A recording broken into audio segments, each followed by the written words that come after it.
अरे अरे अरे कमाल हो गया, अरे कमाल हो गया भैया। अरे भैया, अरे पूरा सिस्टम चल पड़ा।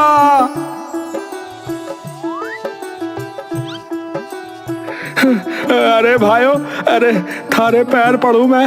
अरे भाइयों, तू तो भगवान है भाइयों। सभी लोग उठ के जोर जोर से ताली बजाने लगते हैं। तालियों की आवाज बढ़ने लगती है। अरे उठ जा, अरे उठ जा निर्मोय। अरे पापा क्या हो गया? हैं? अरे क्या हो गया?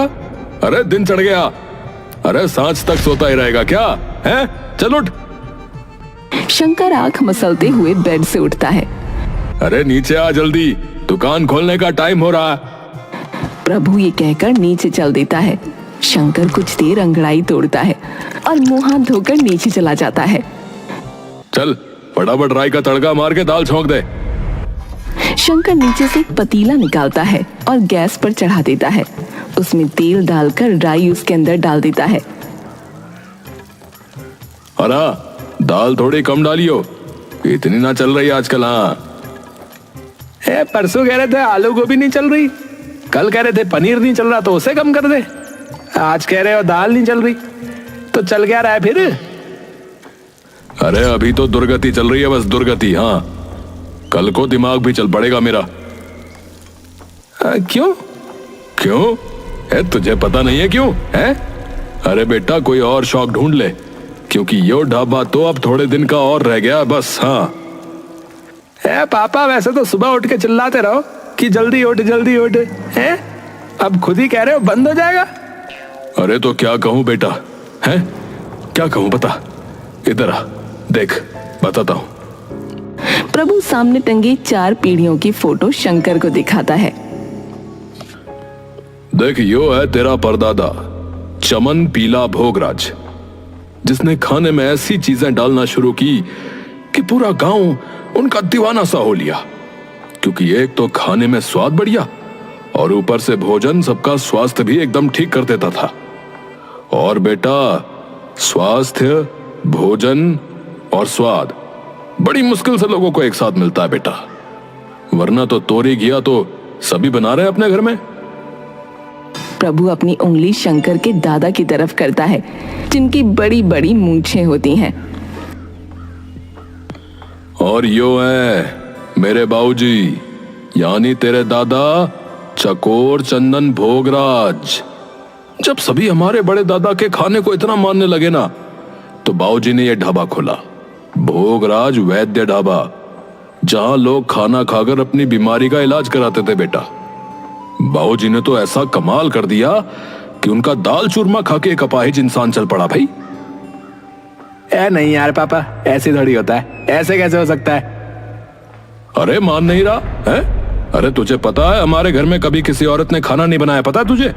सिर्फ हमने बनाया है। तेरी माँ ने तो रसोई में झांक के भी नहीं देखा, बता रहा हूं। तभी अंदर से उसकी पत्नी निकल कर आती है। बर्तन धोने और रसोई साफ करने तुम्हारी स्वर्गीय माँ नहीं आती थी? और ये कहकर वापस अंदर चली जाती है।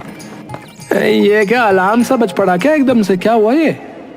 अरे हाँ, तो मैं ये कह रहा था बेटा कि उस चमत्कार के बाद तो ढाबे पे लाइन लग गई। हाँ, लेकिन फिर आया मैं, प्रभु भोगराज, और बाबूजी भी चल बसे उस वक्त।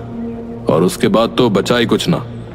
जब से मैंने बागडोर संभाली, तब से बेड़ा ही गर्क होता गया ढाबे का। अरे पापा, वही तो मेरा सवाल है हमेशा से कि ऐसा हुआ क्यों? वो क्या डालते थे ऐसा भाई खाने में, और आपको क्यों नहीं पता उस चीज के बारे में? बोलो। अरे बताया ही नहीं कभी, बस इतना पता है कि कोई खास सामग्री थी जो किसी जगह से लाते थे जाके। अब मैं वो चीज नहीं ला पाया और धंधा धीरे धीरे ठप हो गया। तो फिर इसे बंद करके क्या करोगे? अरे वो छोड़, तू जाके दाल छौंक दे जा। पुश्तैनी दुकान है पापा, ऐसे कैसे बंद कर सकते हो आप? अरे बेटा, पुश्तैनी हो चाहे कल खुली हो, बिना पैसों के कोई दुकान नहीं टिकती। शंकर चुपचाप दाल बनाकर बाहर चला जाता है। यार, यहाँ रहना तो मेरा दिमाग फाड़ देंगे ये। चलो रघु से ही मिलके आते हैं थोड़ी देर। शंकर मैदान में जाकर देखता है तो रघु अपने दोस्तों के साथ बैठा होता है। शंकर। शंकर दूर से हाथ उठाकर उसे सलाम करता है। क्या हाल है भाई के? बस सब बढ़िया। आज इतनी सुबह यहाँ कैसे भाई? अरे बस वही रोज की महागाथा यार। क्या हुआ है? फिर कुछ दिक्कत आ गई क्या ढाबे में? अरे यार रोज का एक ही ड्रामा यार है। आज ये कम कर दे, आज वो कम कर दे, और आज तो कहते हैं कि कुछ और ढूंढ ले भाई। अरे जब खून में खाना बनाना है तो क्यों कुछ ढूंढूं है? तभी रघु का एक दोस्त शंकर से कुछ पूछने लगता है।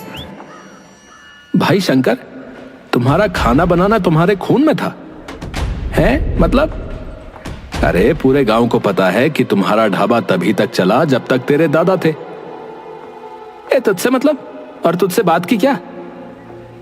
अरे सच ही बोल रहा हूं। मेरे पापा ने खूब कहानियां सुनाई हैं तेरे खानदान की। एक अच्छा भला चलता ढाबा तुमसे नहीं संभाला गया और अब मेरे पे चौड़ा होके दिखा रहा है। ढाबा चले ना चले, तेरी टांगे तोड़ के तुझे चलने के लायक नहीं छोड़ूंगा, बता रहा हूं। हाँ। एकदम से सात्विक शंकर की ओर गुस्से से देखता है और शंकर भी उठकर सात्विक का कॉलर पकड़ लेता है। तभी रघु और आमिर मिलकर दोनों को छुड़ाते हैं। अरे दिमाग खराब है तुम दोनों का है? फालतू की बात पे लड़ रहे हो? शंकर तू घर जा, चल मैं आता हूं थोड़ी देर में तेरे पास। शंकर वहां से गुस्से में निकल जाता है और जाकर चाय की टपरी पर बैठ जाता है। एक चाय कर देना भाई। जी भैया जी, अभी करता हूं। ठीक है। शंकर उधर बैठा इंतजार कर रहा होता है कि तभी वहां एक गरीब सी माँ अपने बीमार बच्चे को लेकर उसके पास आती है। उसका बच्चा उसकी गोद में इस तरह से पड़ा होता है जैसे कोई शव हो। उसका चेहरा एकदम पीला पड़ चुका था। अरे बेटा, कुछ खाने को दे दे, अल्लाह तुझे खूब रहमत बख्शेगा। मेरे बच्चे ने 2 दिन से कुछ नहीं खाया है, दे दे बेटा। शंकर उसके बच्चे को देखकर डर से कांप जाता है। अरे भाई, एक गिलास पानी और कुछ मठरी नमकीन वगैरह देना। चाय वाला पानी और कुछ मट्ठी लेकर आता है और शंकर को दे देता है। अबे सबसे पहले तो पानी पिला से, मुंह पीला पड़ चुका है, मर जाएगा ये। गरीब माँ हंसने लगती है। क्या हुआ, हंस क्यों रही हो? मर जाएगा बेटा, इसका इंतकाल तो उसी दिन हो गया था जब ये गरीब के घर में पैदा हुआ। ऐसा क्यों कह रही हो? क्यों कह रही हूँ? जिस बच्चे को एक निवाला भी खाए 2 दिन हो गए हों, उसे और क्या कहूँ। एक निवाले के लिए 2 दिन भटकना पड़ा, तब जाकर मिला। तो क्या करें ऐसी जिंदगी का। लोग कहते हैं कुछ काम कर लिया करो, पर काम क्या करें बेटा। बचपन से तो इस सड़क की मिट्टी खाकर बड़े हुए हैं, काम की तो कोई तालीम नहीं मिली, ना ही मौका। अब बताओ, ऐसे एक नहीं कई माँ बेटे घूम रहे हैं मेरे जैसे यहाँ। इसकी तो अभी सांसें चल रही हैं, पर जल्द ही ये कूचों के खोखले अंधेरे में ही मर जाएगा, क्योंकि अस्पताल कौन भर्ती करेगा। सरकारी अस्पताल ले जाओ तो हमसे पहले 100 लोग लाइन में मिलेंगे। किसी का डॉक्टर फूफा, किसी की नर्स मौसी, किसी का बाप कंपाउंडर, और इन सब की पहचान में दबा कौन? गरीब। और सही भी है, गरीब को तो भगवान ने भी नहीं अपनाया, तो डॉक्टर क्या अपनाएगा। अब मान लो ये दुनिया में आ भी गया तो पालेगा कौन। हमें इसकी खांसी, जुकाम, इसका तपता बदन किसके पास ले जाएं? हम बस अपनी छाया ही दे सकते हैं ठंडक के लिए, क्योंकि ठंडा पानी, ठंडी दवा, ठंडी छांव, ये सब तो नसीब वालों को मिलती हैं। लोग कहते हैं बच्चों को पढ़ाओ, मैं कहती हूँ पहले जिंदा तो रख लें, पढ़ाई तो बाद में भी हो सकती है। ऐसे तपते हुए बदन से तो अच्छा है ठंडा शरीर बेटा, क्योंकि इस दुनिया में जीने का हक सिर्फ पैसा देता है। ये सब सुनकर शंकर एकदम से जमसा गया था। वो औरत अपने बच्चे को पानी पिलाकर और मठरी लेकर वापस चली जाती है। शंकर चुपचाप वहां से पैसे देकर निकल जाता है।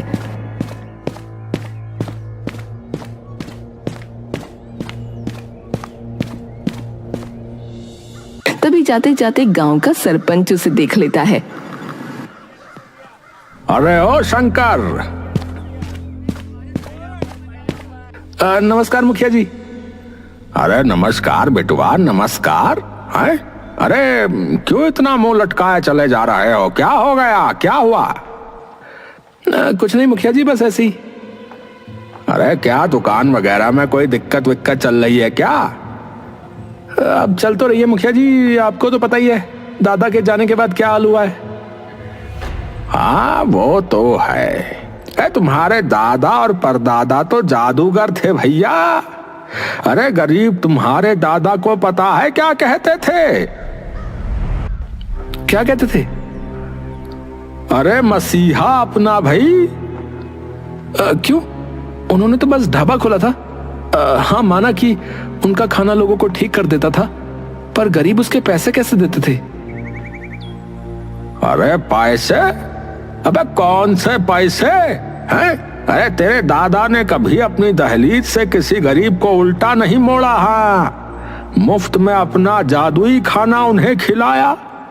तेरे परदादा ने भले ही खूब सेवा करी गरीबों की, पर जब तेरे दादा थे ना, तो लोग कहते थे कि उन्होंने गांव के किसी गरीब को भूखा नहीं सोने दिया। कभी किसी गरीब की तबीयत खराब हुई तो उसे अपना खाना खिलाकर ठीक कर दिया। शंकर अचंभित रह जाता है ये सारी बातें सुनकर। ठीक है मुखिया जी, अब चलता हूँ, दुकान में और भी काम है। शंकर ये कहकर वहां से चल देता है। पूरे रास्ते उसके दिमाग में सिर्फ ये सारी आवाजें गूंजती रहती हैं। शंकर घर आता है। उसे देखकर उसके पापा उस पर चिल्लाने लगते हैं। अरे कहाँ मर जाता है? टिकता नहीं घर पे? जा जाकर आलू गोभी में तड़का मार, और हाँ करछी अपने दादा वाली इस्तेमाल करियो। अरे आपको कितनी बार बोला है कि करछी पुरानी है, थोड़ी देर में ही गर्म हो जाती है। अरे तो कपड़ा ले लिया कर, हैं? तेरे परदादा और दादा ने उसी से खाना बनाया था हर बार। हाँ, आपने भी तो उसी से बनाया था। शंकर आलू गोभी में छौंक लगा देता है। शंकर ढाबे का सारा काम निपटाकर अपने कमरे में चला जाता है। शंकर इन सभी बातों से परेशान होकर अपना सिर तकिए से ढक लेता है। रात हो जाती है और शंकर ने अब तक एक निवाला भी नहीं खाया होता।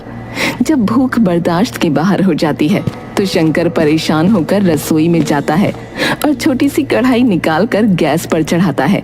उसमें तेल और कुछ सब्जियां डाल देता है। तभी उसकी नजर अपनी पुश्तैनी करछी पर पड़ती है। आज इसे ही चला के देखूं क्या बवाल है ये। शंकर करछी उठाकर उससे सभी चीजें मिलाने लगता है। तभी काम करते करते उसके दिमाग में फिर से वही बातें चलने लगती हैं। तभी एकदम से शंकर को एक आवाज आती है, लल्ला, ओ लल्ला। शंकर एकदम से डर कर पीछे हो जाता है और इधर उधर देखने लगता है। कौन है? कौन है? नीचे देख लल्ला, नीचे। शंकर नीचे देखता है तो उसे दिखता है कि करछी अपने आप कढ़ाई में खड़ी हो रखी है। घूर क्या रहा है लल्ला? मैं ही बोल रही हूँ। पर तुम बोल कैसे रही हो? है कोई वजह? वो तुझे पता लग जाएगी। क्या? ये क्या है? क्या है ये सब? ये सब हमेशा से था, बस तेरे बाप को ही ना दिखा। अरे पर ये हो कैसे रहा है? मैं सपने में हूँ क्या? शंकर अपने आप को जोर जोर से चांटे मारने लगता है। लल्ला पगला गया है क्या? ये कैसे हो पा रहा है? क्योंकि मैं एक ऐसी जगह से आई हूँ जिसके बारे में न किसी ने सुना न किसी ने पढ़ा। ऐसी कौन सी जगह है? और क्या आप पापा से भी बातें करती हो क्या यूं ही? लल्ला, अगर तेरे पापा से बात कर सकती तो आज ये ढाबा बंद कराने की नौबत ना आई होती। मतलब? तुझे ये पता है क्या कि तेरे दादा परदादा अपने खाने में ऐसा क्या डालते थे जिससे बीमार से बीमार इंसान भी ठीक हो जाता था? नहीं पता। क्या था वो? सप्तधारा रस। सप्तधारा रस? पर ये लेके कहां से आते थे? नीरमंडल से। ये क्या है और कहाँ है? कहाँ है ये तो नहीं बता सकती। ये जवाब तो तुम्हें अपने परदादा की किताबों में ही मिलेगा लल्ला। जहाँ उन्होंने अपने सभी खाने की सामग्री लिख कर रखी थी। शंकर थोड़ी देर कड़छी की ओर देखता रहता है और एकदम से कड़छी को उठाकर अपने दादा के कमरे में भाग जाता है। शंकर अलमारी खोलकर नीचे से एक संदूक निकालता है जिसे कपड़े से ढका हुआ है। शंकर वो संदूक खोलकर उसके अंदर से अपने परदादा की खाने की सामग्री वाली किताब निकालता है जिसका नाम है मेरी रसोई। शंकर उस किताब को खोलकर उसके सारे पन्ने पलटने लगता है।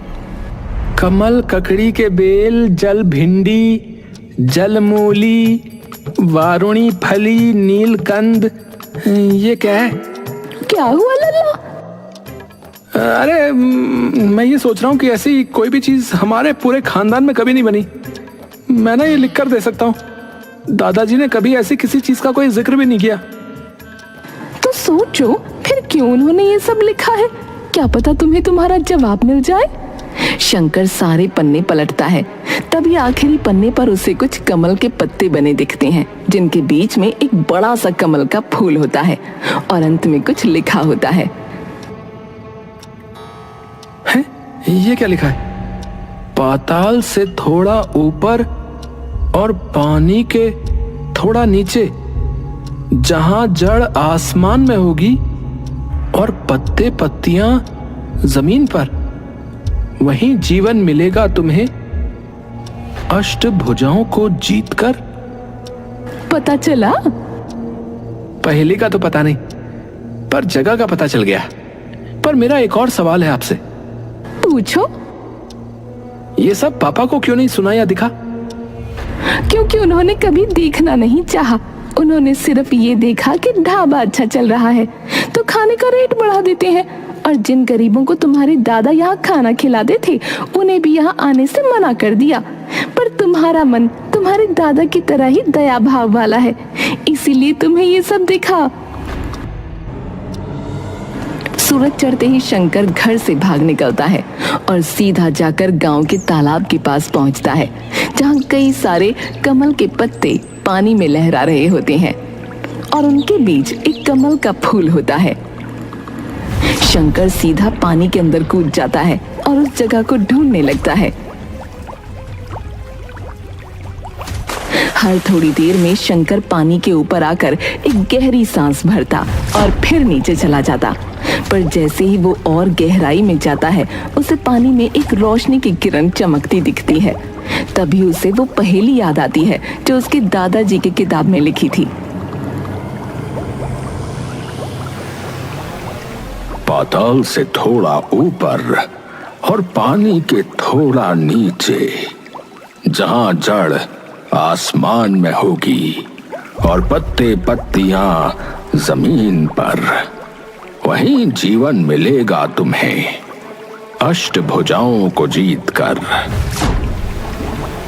शंकर उस किरण की ओर बढ़ता है और जैसे जैसे वो किरण की ओर बढ़ता जाता है रोशनी उतनी गहरी होती जाती है।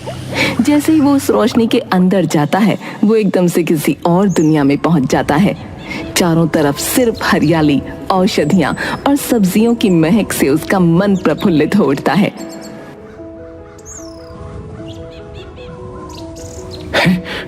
ये क्या जगह है जिसकी हवा में भी खाने की खुशबू है? शंकर आगे जाता है तो उसे एक विशाल पेड़ दिखता है, लेकिन वो पेड़ उल्टा था। उसकी जड़ें आसमान में और फूल पत्ते जमीन पर होते हैं। जहां जड़ आसमान में और पत्ते जमीन पर हों, यही है वो जगह, यही है। शंकर भागता हुआ जाता है और उस पेड़ के अंदर घुस जाता है। जैसे ही वो उस पेड़ के अंदर घुसता है अचानक सारा माहौल बदल जाता है। शंकर एक बड़े से रेस्टोरेंट की रसोई में खड़ा होता है। उसकी साइड में एक खिड़की होती है जिसके बाहर कुछ गरीब लोग भूखे प्यासे बैठे होते हैं। शंकर बाहर की ओर देख रहा होता है कि तभी उसके पापा अंदर आते हैं। अरे कहाँ ध्यान है तेरा? हैं? फटाफट आज चला, मोटी कमाई होगी आज। सारे लोग खाने की बाट जो रहे हैं बाहर, जल्दी कर। शंकर एकदम से खाने का पतीला उठाता है और गेट खोलकर बाहर चला जाता है। प्रभु उसे पीछे से आवाज दे रहा होता है। शंकर जाकर उनमें वो सारा खाना चुपचाप बांट देता है। तभी एकदम से सारा माहौल फिर से बदल जाता है और शंकर देखता है कि सामने एक बड़ा सा ऑक्टोपस होता है जिसके सभी हाथों में रसोई का कोई ना कोई सामान होता है। परीक्षा में तुम पास हो गए बच्चे। शंकर थोड़ी देर के लिए चौंक जाता है। जब कड़छी बात कर सकती है तो ये क्यों नहीं? यहाँ क्यों आए बच्चे? मैंने सुना था कि मेरे दादा और मेरे परदादा आपसे कोई चीज लेकर जाते थे जिससे कोई भी इंसान चाहे कितना भी बीमार हो एकदम ठीक हो जाता था।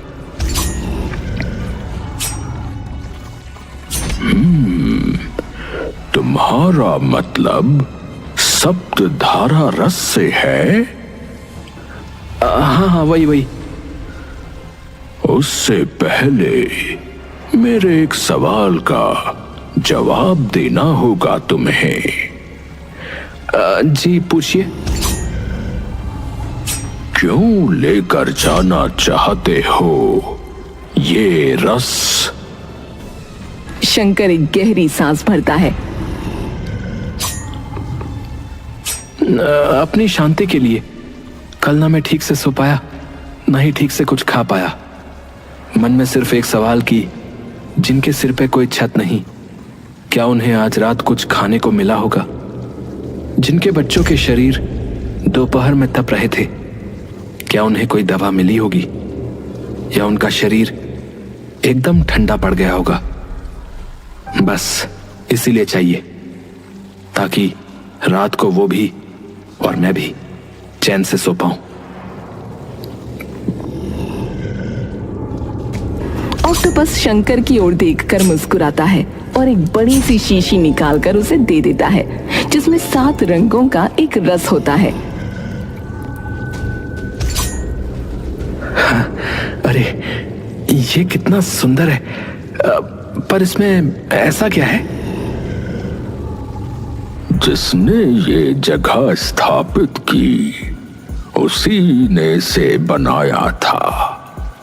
पौराणिक कथाओं में तो ये कहा जाता है कि ये उन्हीं तत्वों से बना है जिससे संजीवनी बूटी बनी थी।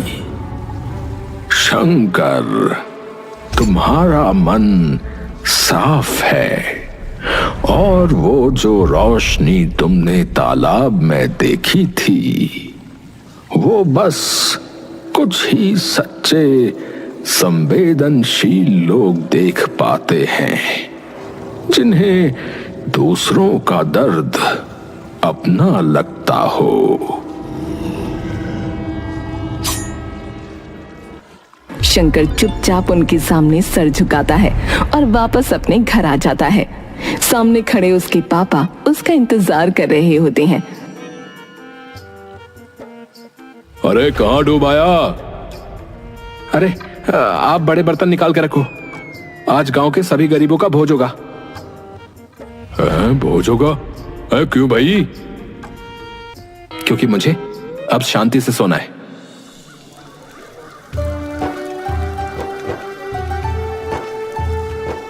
इसके बाद शंकर सबसे पहले उसी बूढ़ी माई के बच्चे को जादुई खाना खिलाता है जिससे वो एकदम स्वस्थ हो जाता है। आखिरकार बरसों बाद इस जादुई ढाबे में मसीहा लौट आया।